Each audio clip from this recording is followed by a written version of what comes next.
Bismillahirrahmanirrahim. Assalamualaikum warahmatullahi wabarakatuh. Para pemirsa yang dirahmati oleh Allah Subhanahu wa taala, kita sekarang sedang berada di sebuah masjid yang nama masjid tersebut adalah Masjid Jami' Al-Imam Syekh Muhammad bin Abdul Wahab, yang artinya adalah Masjid Jami' Al-Imam Syekh Muhammad bin Abdul Wahab rahimahullahu taala. Suatu nama yang tidak asing bagi kita bahkan kaum muslimin di tanah air, yaitu yang kata orang adalah Wahabi, ya. Dan beliau sebagaimana disebutkan dalam sejarah adalah salah satu dari pendiri kerajaan Arab Saudi.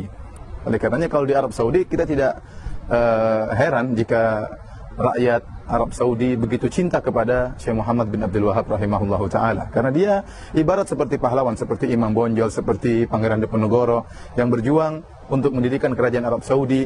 Dan kita bisa lihat bagaimana sekarang hasilnya, kerajaan yang luar biasa yang menegakkan syariat Islam, ya. Kemudian bagaimana bisa melayani kaum muslimin dalam haji dan umrah, ya, yang bangga dengan keislamannya. Namun tentunya tidak luput dari kekurangan-kekurangan dan kesalahan-kesalahan, tetapi secara umum kerajaan Arab Saudi adalah kerajaan yang paling maju dalam menerapkan syariat Islam. Yang antiknya, masjid ini yang sedang pemirsa lihat bukan di Arab Saudi. Saya sekarang sedang berada di kota Doha, di negara Qatar, ibu kota negara Qatar, ya. Dan ternyata masjid ini, Masjid Syekh Muhammad bin Abdul Wahab rahimahullahu taala, adalah masjid negaranya Qatar, masjid kebanggaannya orang-orang Qatar, diresmikan oleh Raja Qatar. Kemudian yang uniknya juga, masjid ini kalau para pemirsa sempat berkunjung ke sini, ternyata yang mengunjungi masjid ini bukan cuma orang-orang Islam, banyak turis-turis, ya, orang-orang non-muslim, orang-orang kafir, mereka datang untuk melihat masjid ini. Namun jika wanita datang ingin masuk masjid, maka disediakan jilbab untuk dipakai oleh mereka, dan jika mereka hendak masuk melihat masjid, maka dipersilahkan. Ya, ternyata nama Syekh Muhammad bin Abdul Wahab rahimahullahu taala bukan cuma harum di kerajaan Arab Saudi, tapi juga ternyata harum di negara Qatar, negara yang lain. Kenapa? Karena tentunya tatkala mereka membangun masjid dengan nama Syekh Abdul Wahab rahimahullahu taala, menunjukkan mereka merasa Syekh tersebut punya jasa, ya. Syekh tersebut punya jasa terhadap negara yang lain selain negara Arab Saudi. Mungkin dari sisi keagamaan, ya, mereka mengenal sunnah Nabi SAW, mereka mengenal indahnya ajaran-ajaran yang diserukan oleh Syekh Muhammad bin Wahab rahimahullahu taala, dan kita tahu bahwasanya Syekh Muhammad bin Abdul Wahab rahimahullahu taala tidak menyerukan kecuali di atas Al-Quran dan sunnah Nabi SAW dan pemahaman para sahabat. Dan dia juga tentunya tidak maksum, dia punya kekurangan, ya. Wajar sebagaimana ulama-ulama yang lain punya kesalahan, ya.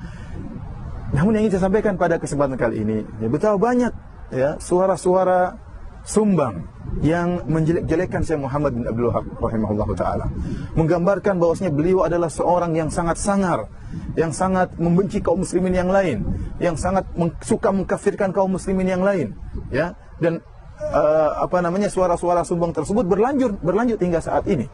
Betapa banyak dai-dai yang menyeru kepada sunnah dituduh sebagai orang-orang yang suka mengkafirkan kaum muslimin, yang suka seakan-akan hobi untuk menumpahkan darah kaum muslimin.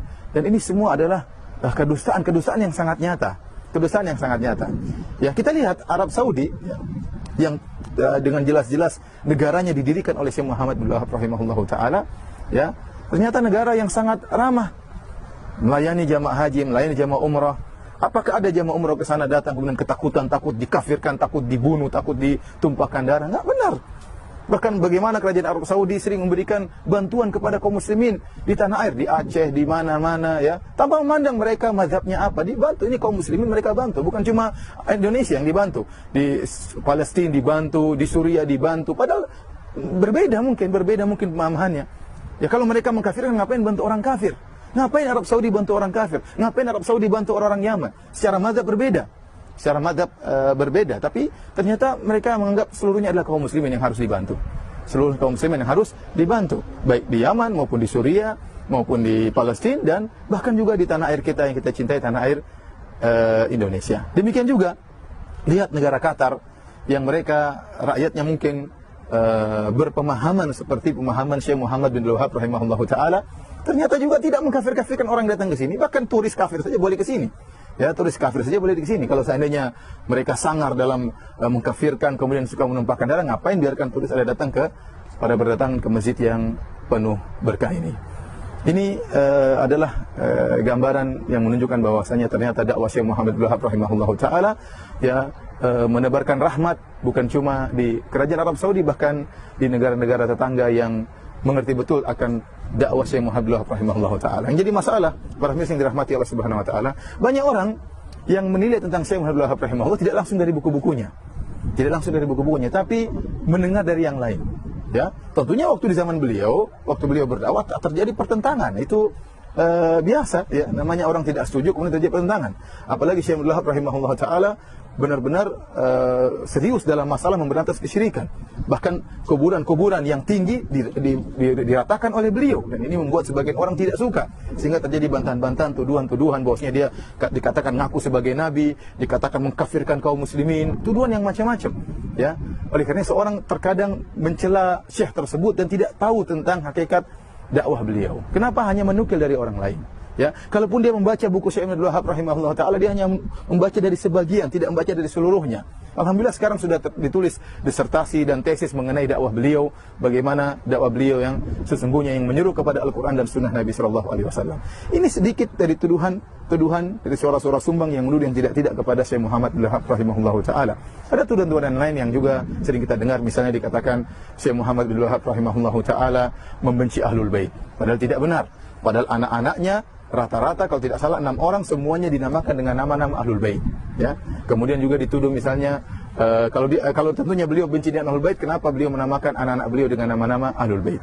Kemudian beliau juga dituduh melarang untuk bersolawat. Tentunya tidak benar, ya. Beliau sering bersolawat, demikian juga kita yang pelajari buku beliau sering bersolawat kepada Nabi sallallahu alaihi wasallam. Mungkin yang dilarang oleh beliau adalah solawat yang maknanya tidak beres atau mengandung makna-makna yang kurang pas, sehingga beliau larang, atau mengandung makna-makna kesyirikan, karena sebagian salawat-salawat dibuat-buat oleh orang terkadang maknanya bermasalah. Adapun salawat yang benar, kita sering bersalawat, saya juga sering bersalawat. Kemudian tuduhan yang lain, beliau dituduh melarang orang untuk berziarah kubur, padahal tidak benar. Yang dilarang oleh beliau berziarah kubur kalau ziarah kubur tersebut minta kepada penghuni kubur, minta kepada mayat, itu yang dilarang oleh beliau. Ya, apapun ziarah kubur yang syar'i, mengunjungi, menziarahi orang-orang kaum muslimin yang sudah meninggal dunia, mendoakan mereka, maka itu perkara yang sangat dianjurkan oleh mereka. Maka saya ingatkan kepada para pemirsa, mungkin di antara para pemirsa ada yang tidak setuju dengan apa yang saya sampaikan, benci kepada Syekh Muhammad Abdul Wahab rahimahullah taala, maka saya katakan janganlah kebencian menutup mata Anda untuk menyampaikan suatu kebenaran atau untuk melihat sesuatu dengan adil. Anda mungkin menuduh Syekh Muhammad Abdul Wahab dengan tuduhan tidak ingat, Anda akan sidang oleh Allah berhadapan dengan beliau. Kalau ternyata tuduhan Anda tidak benar, maka Anda hanya menyusahkan diri Anda di akhirat kelak. Demikian para pemirsa yang dirahmati Allah Subhanahu wa taala, sedikit yang bisa kita sampaikan tentang Masjid Jami' Syekh Al-Imam Muhammad bin Abdul Wahab rahimahullah taala. Semoga Anda bisa diberi kesempatan untuk bisa mengunjungi kaum muslimin di negeri Qatar. Wabillahi taufiq wal hidayah. Assalamualaikum warahmatullahi wabarakatuh.